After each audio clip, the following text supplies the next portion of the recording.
Je vais être honnête avec vous, je sais pas trop ce que je fous là, mais on va quand même parler Marvel. Avengers, le miracle, Infinity War. En avril dernier est sorti un film que quasiment tout le monde a vu, l'un des plus grands films de super... Tout ça c'est vraiment passionnant. T'es sur ma chaîne là. Oui, mais laisse-moi parler Marvel. Tu vas parler que Star-Lord, ça sert à rien. Alors là... oui, non mais pas que. Je vais essayer, pas que.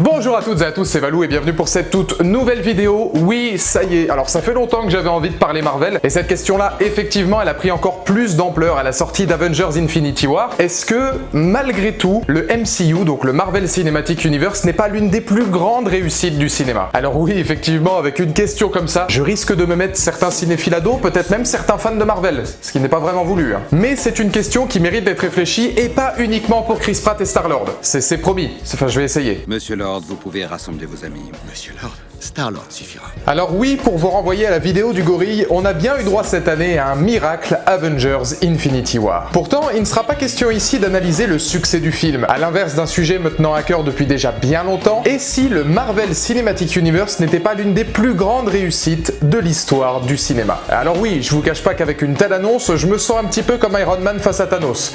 Il va falloir bosser. Quand j'aurai fini, la moitié de l'humanité pourra vivre. Souhaitons qu'ils se souviennent de toi. Vous l'aurez compris, je pense que nous sommes tous devenus, au fil du temps, les véritables fils de Thanos, symbole de l'univers Marvel et de sa relation complexe avec le spectateur. Car c'est en 2008, 10 ans déjà, que le premier film du MCU orchestré par Jon Favreau arrive sur nos écrans, offrant aux fans d'Iron Man un homme d'acier plus vrai que nature, selon Robert Downey Jr. En vérité,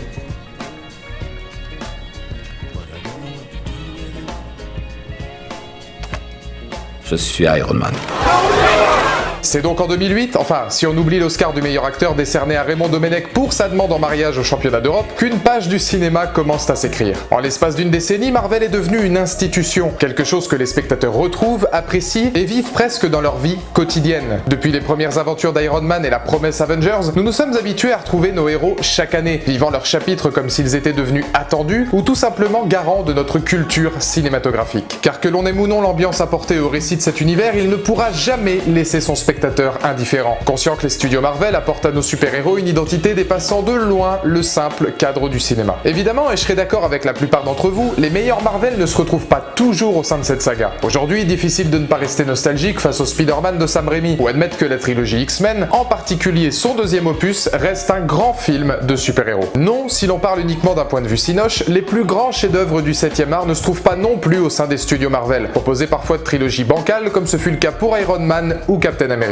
Mais le MCU est capable de surprendre, parfois en ayant l'audace d'inclure dans son univers des personnages atypiques, méconnus, devenant vite incontournables pour leur audience. Ce sont même pour ces films, plutôt inattendus, que Marvel laissera un maximum de liberté à leurs auteurs respectifs, que ce soit James Gunn et ses Gardiens de la Galaxie, Ryan Coogler et son Black Panther, ou Taika Waititi et son Thor Ragnarok. Par la barbe d'Odin, si vous touchez à ma crinière, vous déclencherez la fureur du tout-puissant Thor. Pitié, ne me coupez pas les cheveux, monsieur. Créer un axe scénaristique constant, le rendre cohérent et rassembler une pléiade de protagonistes, provoquant une empathie directe avec son public. Alors vous allez me dire, évidemment, quand on propose 827 super-héros au sein d'un même film et que la sauce prend aussi bien, bon, le plus dur est déjà fait.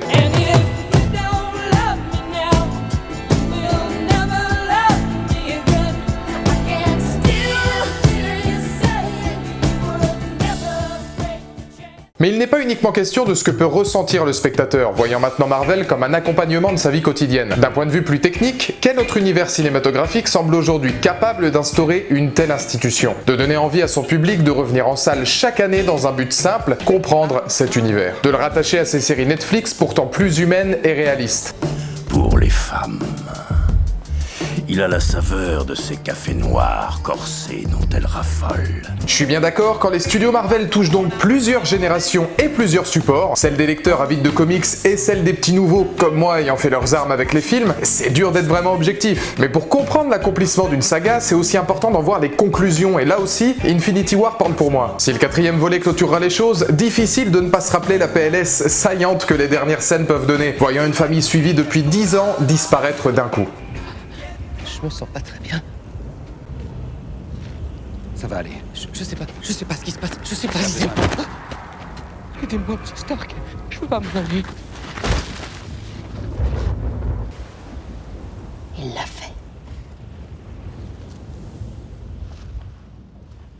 Et ce, dans des registres bien sûr toujours différents. Je pense au carton Black Panther, dont le succès divisa les foules, mais dont l'hommage au continent africain reste indéniable. Quel autre univers regroupe un nombre aussi impressionnant d'acteurs phares pour ses rôles respectifs? Dans un autre monde, j'aurais déjà des millions d'années au compteur. Mais sur sa carte.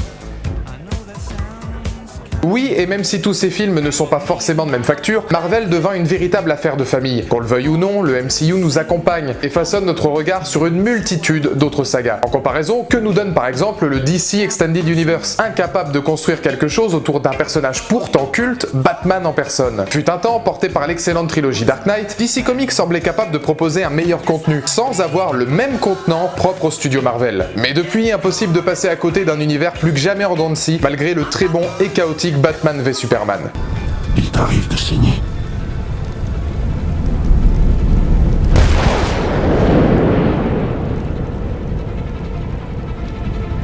Ça viendra. L'échec de Suicide Squad ou Justice League démontra encore un peu plus qu'adapter la même stratégie, proposant son lot de scènes post-génériques et compagnie, ne pouvait fonctionner sans cette précision dont fait preuve la concurrence. Dans un autre registre, le parcours de Ridley Scott tentant vainement de reconstruire une franchise alien perdue dans les mains de son propre créateur prouve bien les problèmes actuels de plusieurs sagas ayant perdu leur public au fil des années.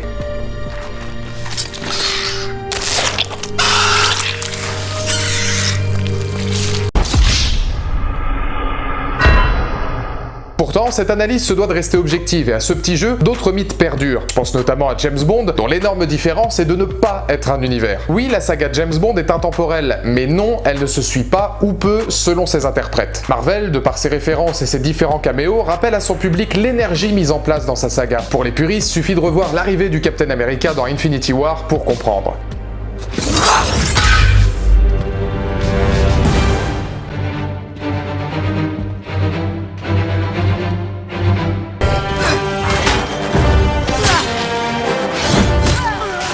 Il a suffi aux frères Rousseau d'une seule séquence pour que le spectateur ait cette étrange impression de vieille école. Une envie old school nous rappelant à cette simple condition d'esprit de famille. C'est ici que Marvel place son atout majeur, l'unification tant attendue et inoubliable. Aujourd'hui, et je m'en suis fait la réflexion récemment, il semble difficile à croire que Marvel puisse postuler au rang de film de l'année. Pourtant, s'il n'est pas exempt de défauts, Infinity War nous montre bien qu'au-delà d'un film, c'est un univers, une culture et une saga inédite que les studios du MCU ont apporté. Une première dans l'histoire du cinéma, la plaçant donc irrémédiablement dans l'une des plus grandes richesses du 7e art.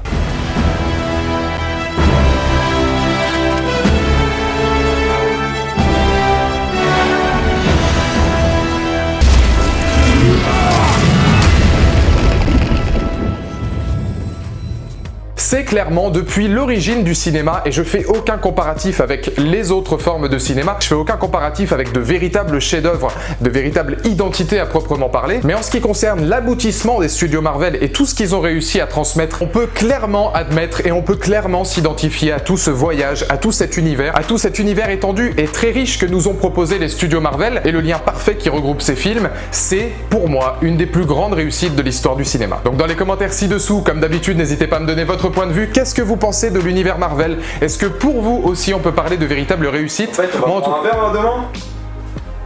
Bah moi en tout cas du coup j'y vais. Oui, on va y aller, oui. Saillamment.